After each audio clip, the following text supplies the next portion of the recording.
Episode 5 की शुरुआत वहीं से होती है जहां पिछला एपिसोड खत्म हुआ था। पास्ट में स्योंगो एक बार रियू से मिलने यूएस आया था, जहां रियू गर्ल्स डॉर्मेट्री में रहती थी। अब रात में रुकने के लिए रियू उसे अपनी डॉर्मेट्री ले आती है। स्योंगो तो उसे काफी मना करता है कि ऐसे उसकी डॉर्मेट्री में जाना सही नहीं होगा। तो रियू उसे बताती है कि यहाँ सारी गर्ल्स अपने बॉयफ्रेंड्स को लेकर आती है, इसीलिए यहाँ किसी लड़की को तुम्हारे आने से कोई प्रॉब्लम नहीं होगी। और वैसे भी मेरे सारे रूममेट्स अपने बॉयफ्रेंड्स के साथ बाहर गए हैं, इसीलिए मुझे तुम्हारी कंपनी भी मिल जाएगी। हम पूरी रात बातें करेंगे और ड्रंक होने तक पियेंगे। इसके बाद रियू ड्रंक होकर स्योंगो के कंधे पर ही सो गई थी। तो सुबह उठकर स्योंगो रियू के पास आकर बैठता है। उसे देखकर बहुत खुश होता है क्योंकि वो यहाँ रियू को अपने दिल की बात बताने आया था। पर तभी रियू के फोन पर एक ब्रॉन नाम के लड़के का मैसेज आता है कि आज हमारे डेट के बारे में तुम कहीं भूल तो नहीं गई हो। उसमें लिखा होता है कि आज हमारी डेट है, कहीं तुम इस बारे में भूल तो नहीं गई हो। ये देखकर स्योंगो बहुत ही सैड हो जाता है। तभी रियू भी उठ जाती है, स्योंगो से मैसेज चेक करने के लिए कहता है। रियू से बताती है कि ब्राउन उसका बॉयफ्रेंड है। ये सुनकर स्योंगो का तो दिल ही टूट जाता है। Coming back to the present, स्योंगो और रियू कर्स वैली से ऑफिस आते हैं। रियू इन गुड न्यूज़ को सेलिब्रेट करने के लिए खाने की चीजें लाई थी। अंधेरे में रियू टकराकर गिरने वाली होती है पर स्योंगो से होल्ड कर लेता है। अब स्योंगो बाहर खाने की बात करता है पर रियू कहती कि ऐसे मौके पर हमें घर पर ही स्पेशल खाना बनाना चाहिए, इसलिए वो स्योंगो को किचन से बाहर भगाकर खुद खाना बनाने लग जाती है। स्योंगो उसकी हेल्प करने की बात करता है लेकिन रियू उसे फिर भगा देती है। स्योंगो अपना काम करते हुए उसे दूर से ही देख रहा होता है एंड स्माइल करता है। खाना रेडी हो जाता है तो रियू उसे टेस्ट करने के लिए कहती है। अब खाने में सिर्फ हरी भरी सब्जियां देखकर स्योंगो कहता है ये भी कोई खाने की चीज है।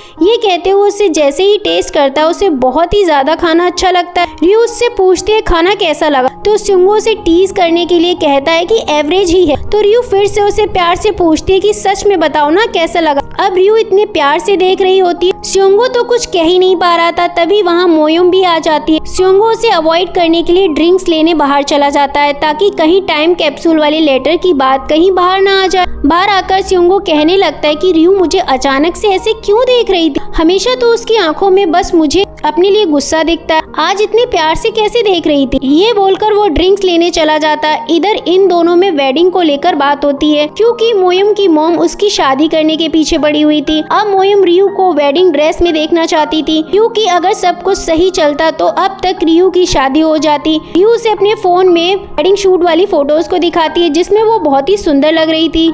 मोयुम कहती है मैं तुम दोनों के ब्रेकअप के रीजन का पता लगा कर रहूंगी, अगर इसमें उस जुन की गलती थी तो उसके लिए मुझसे बुरा कोई नहीं होगा। और उससे पूछती है क्या तुम उससे मूव ऑन कर पाई हो। इस पर रियू कहती है नहीं, मैं अभी भी उससे प्यार करती हूँ। तभी यहाँ स्योंगो आ जाता है जो अपना वॉलेट भूल गया था। वो वॉलेट लेकर फिर से ड्रिंक लेने चला जाता है पर जाते हुए वो बहुत ही दुखी लग रहा था क्योंकि उसने रियू की बातें सुन ली थी। वो अभी भी अपने एक्स बॉयफ्रेंड से प्यार करती है। अब नेक्स्ट डे इनकी मॉम्स एक ट्रिप पे आई हुई थी वो टेम्पल विजिट करने के लिए, जहां सबकी मॉम्स अपने बच्चों के लिए विश करती हैं। इधर रियू स्योंगो के ऑफिस आई थी। म्योंगो उसे ग्रिप के फ्लैगशिप स्टोर के प्रोजेक्ट में रियू को हायर करना चाहता था लेकिन स्योंगो उसे मना कर देता है और कहता है कि रियू को परेशान करने की जरूरत नहीं है क्योंकि मैं नहीं चाहता कि वो दोबारा अपनी पुरानी कंपनी के साथ इवॉल्व हो। और वो ये बात को बहुत सीरियसली कहता है। जिसके बाद म्योंगो रियू के फेवर के लिए सबको खाना खिलाने ले जाता है, जहाँ स्योंगो रियू की बातों को इग्नोर करने की कोशिश करता है पर सभी लोग बार बार पास्ट के बारे में ही बात कर रहे थे, इसीलिए वो सभी को पास्ट के बारे में बात करने के लिए मना करता है। इधर मोयुम उस बच्ची को ढूंढने के लिए फिर से पार्क में आती है। यहाँ उसे कांग मिल जाता है जो कि 4 पत्तों वाला फ्लावर लीफ ढूंढ रहा था। मोयुम भी उसे ढूंढने में उसकी हेल्प करती है। उसे 4 पत्तों वाला फ्लावर लीफ मिल जाता है तो वो उससे पूछती है क्या किसी लड़की को देना है। कांग कहता है हाँ, तो वो उसे उस पत्ते को दे देती है जिससे कांग बहुत खुश होता है। अब रियू खाना खाने के बाद फिर से इनके ऑफिस आ जाती है और वो स्योंगो से पूछती है क्या तुम्हें सच में मेरी इस प्रोजेक्ट में कोई हेल्प नहीं चाहिए। अगर तुम्हें मेरी चिंता है तो डोंट वरी, मैं तुम्हारी हेल्प करने के लिए टाइम निकाल लूंगी। स्योंगो मना करते हुए कहता है क्या तुम्हें अपनी ड्रीम्स को नहीं ढूंढना, बेकार में तुम अपना टाइम क्यों वेस्ट कर रही हो, तुम जाकर अपना काम करो, मैं अपना काम कर लूंगा। रियू कहती है मैं बस तुम्हारी हेल्प करना चाहती थी और रही बात मेरे ड्रीम्स की तो मैं उसके बारे में पूरा दिन सोच रही हूँ। स्योंगो कहता है कि सोचना बंद करो और उस पे काम करना शुरू करो। ये बोलकर उठकर जाने लगता है तो रियू कहती है तुम्हारी प्रॉब्लम क्या है, तुम मुझसे किसी बात से गुस्सा हो क्या, कल से देख रही हूँ तुम मुझे अवॉइड कर रहे हो और बिना मतलब के गुस्सा कर रहे हो। स्योंगो कुछ कहता उससे पहले ही एक लड़की आकर उसे पीछे से हक कर लेती है। जिससे रियू के साथ साथ स्योंगो भी हैरान हो जाता है। फिर पता चलता है कि इस लड़की का नाम तेही होता है, जो कि स्योंगो की एक्स गर्लफ्रेंड होती है और उसने किसी और के लिए स्योंगो को डंप कर दिया था। इसीलिए म्योंगू उस पर गुस्सा करने लगता है और यहाँ आने के लिए उसे सुनाने लगता है। फिर वो बताती है कि वो यहाँ एक क्लाइंट बनकर आई है। असल में तेही एक आर्टिस्ट है जो कि बहुत ही ज्यादा महंगे बाउल्स, पॉट्स और किचन के बर्तन बनाती है। तो वो एक बहुत ही बड़ी कंपनी के प्रोजेक्ट में काम कर रही है घी पॉट्स बनाने के लिए, जिनकी डिजाइन बनाने में उसे स्योंगो की हेल्प चाहिए। अब म्योंगो तो सीधे तरीके से मना कर देता है। तेही जैसे ही बताती है कि वो उन्हें मिलियंस में पे करने के लिए तैयार है और अब वो म्योंगो को एक स्पेशल बाउल गिफ्ट करेगी जिसका प्राइस 1 मिलियन से भी ज्यादा है। ये सुनते ही म्योंगो से तुरंत हाँ कर देता है। इधर लीना रियू से तेही के बारे में पूछती है। रियू बताती है कि तेही स्योंगो की एक्स गर्लफ्रेंड है जिनका रिलेशनशिप बहुत ही पैशनेट था। इसके बाद हमें एक फ्लैशबैक दिखाया जाता है। जब रियू एक बार यूएस से छुट्टियों में घर आई थी तब उसने उनके घर के बाहर कार में स्योंगो और तेही को किस करते हुए देखा था। Coming back to the present, तेही और स्योंगो के आते ही तेही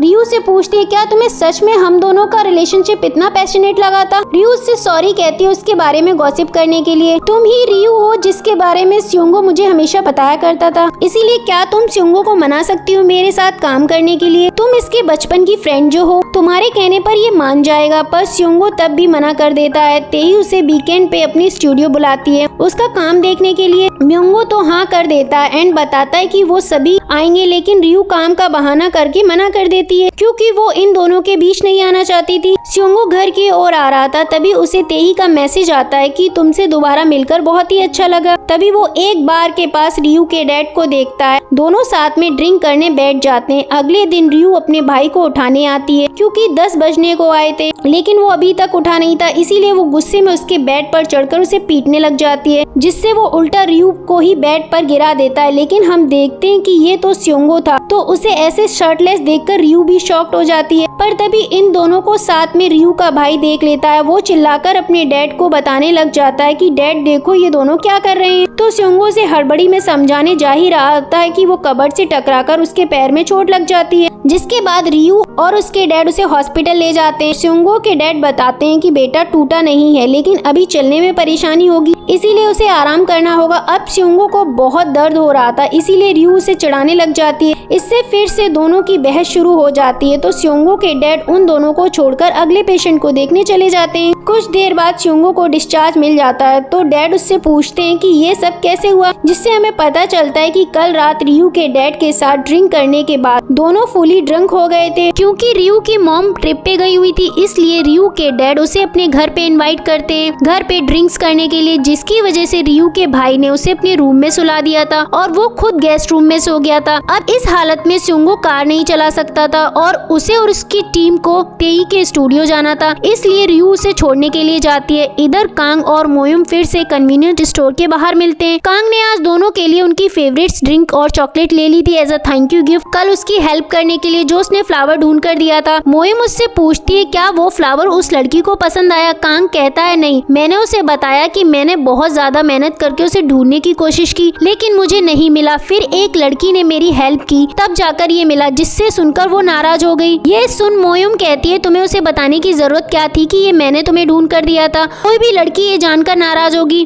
कांग कहता है मैं किसी से झूठ नहीं बोल सकता। ये बोलकर वो वहाँ से चला जाता है। मोयुम कहती है कितना पागल है ये इंसान। इधर रियू की ड्राइविंग देखकर स्योंगो को तो डर ही लग रहा था, पर रियू से बिंदास रहने के लिए कहती है। तो कुछ ही घंटे की ड्राइविंग के बाद वो लोग पहुँच जाते हैं। तेही उन्हें रिसीव करने आती है। अब स्योंगो के पैर का हाल देखकर तेही को उसकी चिंता होती है, साथ ही वो रियू को यहाँ देखकर बहुत ही खुश होती है, इसीलिए वो उसे भी अंदर आने को कहती है और स्योंगो को चलने में उसकी हेल्प करती है। रियू को तो ये जगह बहुत ज्यादा अच्छी लगती है। यहाँ ट्रेडिशनल मसाले एंड सॉसेजेस वगैरह भी बनते थे अपने पड़ोस के ग्रैंड मॉम की हेल्प से, और आज वो बनाने वाली थी सोयाबीन पेस्ट, जिसके लिए उसे और कुछ लोगों की जरूरत थी। इसीलिए आज के ही दिन तेही ने इन सबको बुलाया ताकि यहाँ की ग्रैंड मॉम के साथ स्योंगो की टीम भी इनकी हेल्प करे। पर म्योंगो एंड बाकी सब अभी रास्ते में ही थे, बट रियू इस सब के प्रोसेस को जानने के लिए बहुत ही ज्यादा एक्साइटेड एंड इंटरेस्टेड थी, इसीलिए वो हेल्प करने के लिए कहती है। तो ग्रैंड मॉम्स के साथ आने के बाद तेही उनके साथ मिलकर सोयाबीन पेस्ट बनाने में लग जाती है। रियू को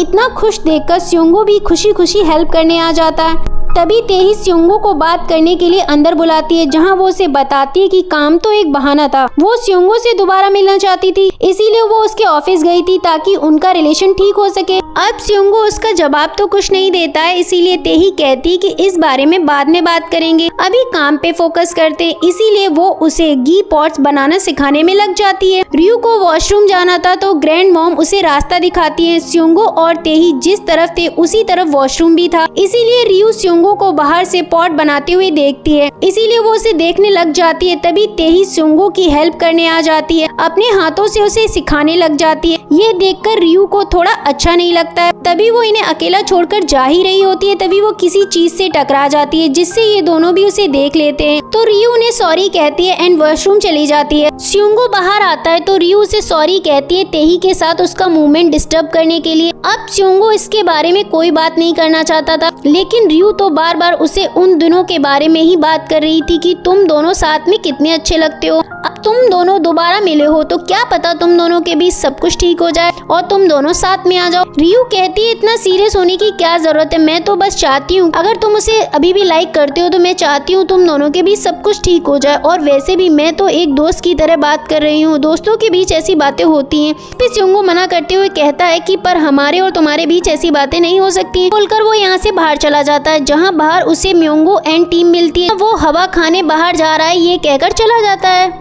म्योंगो एंड उसकी टीम हेल्प करने आ जाती है तो स्योंगो एक पेड़ के नीचे बैठकर रियू के बारे में सोचने लगता है और याद करता है जब रियू ने कहा था कि वो अभी भी अपने एक्स बॉयफ्रेंड को भूल नहीं पाई है और अभी भी उससे प्यार करती है, इसीलिए वो अभी भी इसी बात को लेकर दुखी था। इधर पैरामेडिक टीम को एक इमरजेंसी कॉल लोकेशन आता है जहाँ एक बच्ची बेहोश हो गई थी, उसे बहुत तेज बुखार था और ये वही पार्क वाली बच्ची थी जिसने बेहोश होने से पहले 119 पे कॉल कर दिया था। तो मोइम उससे बात करने की कोशिश करती है। वो बच्ची उसे अपना नाम यू बताती है, लेकिन वो नाम बताने से पहले ही बेहोश हो गई थी, इसीलिए मोइम उसे जल्दी से हॉस्पिटल लेकर आती है। इधर रियू एक बहुत भारी जार हटाने में हेल्प कर रही थी, तभी पत्थर से टकराने की वजह से ट्रॉली से वो जार गिरकर टूट जाता है और साथ ही रियू भी गिर जाती है और पूरा सोयाबीन पेस्ट जमीन पर गिर जाता है। स्योंगो उसे देख भागकर आता है और उसे डांटने लग जाता है कि अगर तुम्हें चोट लग जाती तो कोई भी काम ध्यान से नहीं कर सकती हो क्या? जब खुद का ध्यान नहीं रख पाती हो तो ऐसे काम करने की जरूरत क्या है? रियू कहती है कि ये पेस्ट कितनी मेहनत से बना था, ये वेस्ट हो गया। उसे उठाने में हेल्प करने जाती है, लेकिन स्योंगो उसे मना करते हुए कहता है कि और कोई परेशानी खड़ी करने की जरूरत नहीं है। तेही स्योंगो को चुप कराती है और रियू को अपने कपड़े पहनने के लिए देती है, पर स्योंगो को तो असल में रियू की फिक्र थी, इसीलिए उसने ये सब कहा। लेकिन रियू को स्योंगो पे गुस्सा आ रहा था, उसने सबके सामने उस पर चिल्लाकर ये सब कहा। इधर कांग को उसकी हाउस हेल्प बताती है कि उनकी बेटी घर से गायब है। कांग भागकर आता है तो हाउस हेल्प बताती है कि पड़ोसियों ने पैरामेडिक को देखा था, वही यू को हॉस्पिटल ले गए हैं। कांग भागकर हॉस्पिटल पहुंचता है। मोयुम को यू के हाथ से वही 4 पत्तों वाला फ्लावर मिलता है। तभी कांग भी यू का नाम चिल्लाते हुए आ जाता है, जिससे वो समझ जाती है कि यू कांग की बेटी है। मोयुम कांग को बहुत ज्यादा डांटती है ऐसे बीमार बच्ची को घर में अकेला छोड़कर जाने के लिए। यू के होश में आने के बाद उसे जर्नल वार्ड में शिफ्ट करा जा रहा था, तो वो मोयुम से कहती है कि मेरे डैड को मत डांटो, मेरे डैड को डांटने वाले मुझे बिल्कुल भी पसंद नहीं है। अब मैं आपसे कभी नहीं बात करूंगी, आप भी मुझे दोबारा मिलना मत। जिसके बाद उसे यहाँ से ले जाया जाता है। रियू ड्रेस चेंज कर आ जाती है और तेही को सॉरी बोलती है इतनी मेहनत से बनाया हुआ पेस्ट वेस्ट करने के लिए। अभी बारिश होने को आई थी, इसीलिए रियू उन सब के लिए स्पेशल खाना बनाएगी कहती है, तो रियू खाना बना लेती है जो सभी को बहुत ज्यादा अच्छा लगता है। पर अभी तक स्योंगो नहीं आया था। रियू के पूछने पर म्योंगो बताता है कि वो हवा खाने गया था, पता नहीं कहाँ घूम रहा है, फोन भी स्विच ऑफ है, कोई नहीं, भूख लगेगी तो आ जाएगा। खाना खाने के बाद रियू बर्तन धो रही थी, तेही हेल्प करने आती है। रियू उसे मना कर देती है और कहती है रॉक पेपर सीजर में मैं हार गई हूँ, इसीलिए बर्तन धोना मेरा ही काम है, और वैसे भी आज मैंने तुम्हारा बहुत नुकसान कर दिया, इसलिए मुझे उसका भुगतान तो करना ही होगा। तेही कहती है मेरे घी पॉट्स का मिलियंस में प्राइस है, तो रियू कहती है कि मुझे अपने अकाउंट नंबर दे दीजिएगा, मैं आपको पैसे दे दूंगी। तेही कहती है कोई नहीं, तुमने आज हमें इतना अच्छा खाना खिलाया, मुझे इसकी रेसिपी चाहिए, जिसके बदले सब कुछ क्लियर हो जाएगा, तो रियू उसे जरूर सिखाएगी, ये कहती है। इधर कांग यू से सॉरी कहता है उसे अकेले छोड़कर जाने के लिए। यू कहती है इसकी कोई जरूरत नहीं है, आपने तो मुझे पहले ही सिखाया था ना कि बुरे लोग मिले तो 112 पे कॉल करना और बीमार हो तो 119 पे कॉल, इसीलिए डोंट वरी मैं ठीक हूँ। और कहती है आई एम सॉरी मैंने आपका लाया हुआ फ्लावर पसंद नहीं किया। इधर तेही रियू को अपने सारे घी पॉट्स दिखाती है कि उसने किस तरह ये काम करना शुरू किया और उसे ये पॉट्स बनाना इतना ज्यादा पसंद क्यों है, क्योंकि यही उसका ड्रीम था, इसीलिए इन्हें बनाने में उसे बहुत खुशी मिलती है। ही को रियू का खाना इतना अच्छा लगा था कि वो उसकी तारीफ करते नहीं थक रही थी।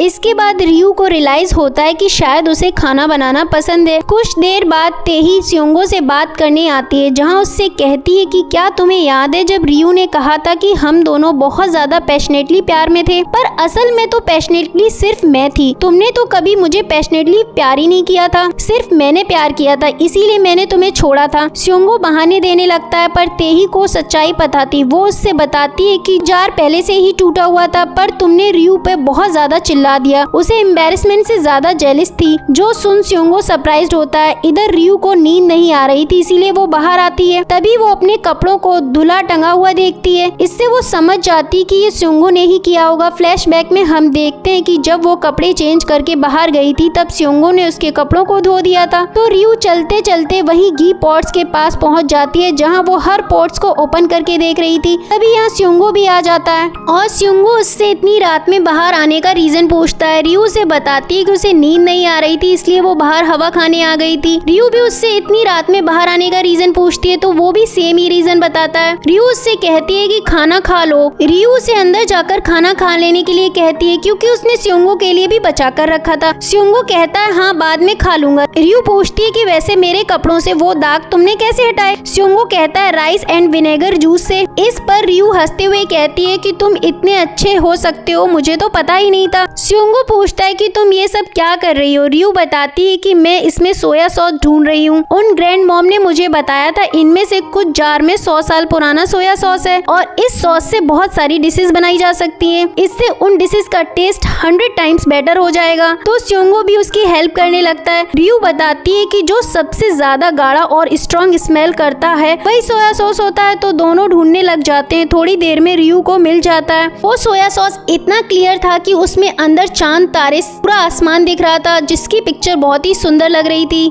सोया सॉस को देखने के बाद रियू बहुत सारे डिशेस के नाम लेने लगती है। स्योंगो कहता है क्या तुम्हें भूख लगी है? तो रियू काफी ज्यादा हैप्पी होकर बताती है कि मैंने मेरा ड्रीम ढूंढ लिया है, भले ये इतना ग्रैंड ना हो पर मैं खाना बनाना चाहती हूँ। ये बताते हुए रियू बहुत ज्यादा खुश होती है। तो स्योंगो भी उसे खुश देखकर बहुत खुश होता है और याद करता है कि तेही की बात, जब उसने ये कहा था कि वो रियू से जेलिस थी, तब उसने बताया था कि जब तुम रियू के साथ होते हो तब तुम एक अलग ही इंसान बन जाते हो, जिसे मैं कभी नहीं जानती थी। तुम बहुत रिलेटेबल बन जाते हो, अच्छे से बात नहीं करते हो, इमेच्योर बिहेव करते हो और तुम्हारी आंखें हमेशा रियू को ही ढूंढ रही होती हैं। क्या तुम जानते हो तुम उसकी ओर कैसे देखते हो? जैसे उसके बारे में सब कुछ जानते हो। तुम उसे देखकर स्माइल करते हो, जब वो मुस्कुराती है तब तुम उसे देखकर बस मुस्कुराते ही रहते हो। और अभी भी स्योंगो बस रियू को ही देखे जा रहा था। वो रियू को देखकर बस खुश हुए जा रहा था। इसके बाद स्योंगो अपने मन में कहता है कि मैं अपनी फीलिंग से बहुत टाइम से भाग रहा था।